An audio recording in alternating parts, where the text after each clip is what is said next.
আসসালামু আলাইকুম।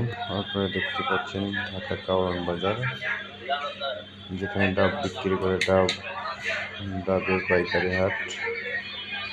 এটা কাওরান বাজার যাওয়ার পথে মেট্রো থেকে হাতের বাম দিকে পাওয়া যাবে। ফার্স্টে ডাবের আপনারা তো দেখতে পাবেন হাজার হাজার ডাব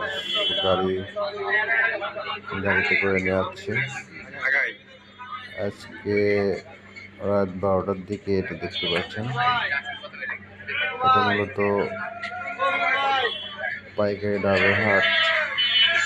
সারা বাংলাদেশ থেকে নানান জেলা থেকে ডাবগুলো আসছে। এখানে মূলত কারণ বাজার থেকে ঢাকার নানান প্রান্তে এই ডাবগুলো কিনে নিয়ে যায় ব্যাপারীরা এসে, যারা ডাব কিনে বিক্রি করে। এখানে একটা কথা বলে রাখি, এই ডাবগুলো এখানে নানান কোয়ালিটি বা সাইজ থাকে। এটা 70 টাকা থেকে 120 টাকা বা 130 টাকা পর্যন্ত ওরা বিক্রি করছে পাইকারি। যেগুলো একটু ছোটো সাইজ 70 টাকা, যেগুলো বিগ সাইজ 120 থেকে 130 টাকাও বিক্রি করছে। এখানে ডাবের নানান কোয়ালিটি হয়, সেই কোয়ালিটি ভেদে বিক্রি হয়। এই ডাব মূলত বেশি আমদানি করা হয় ভোলা, বরিশাল থেকে।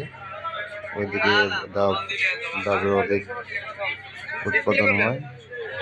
লঞ্চে করে এগুলো নিয়ে আসা হয়। নিয়ে আসার পর এটা রাত 12টা থেকে ভোর পর্যন্ত ডাব এখানে বিক্রি করা হবে। আমি মূলত রাত 12টার পরে গিয়েছিলাম একটা কাজে, আপনাদের দেখানোর জন্য আর কি ভিডিওটা করা। ধন্যবাদ, আপনাদের ভালো থাকবেন।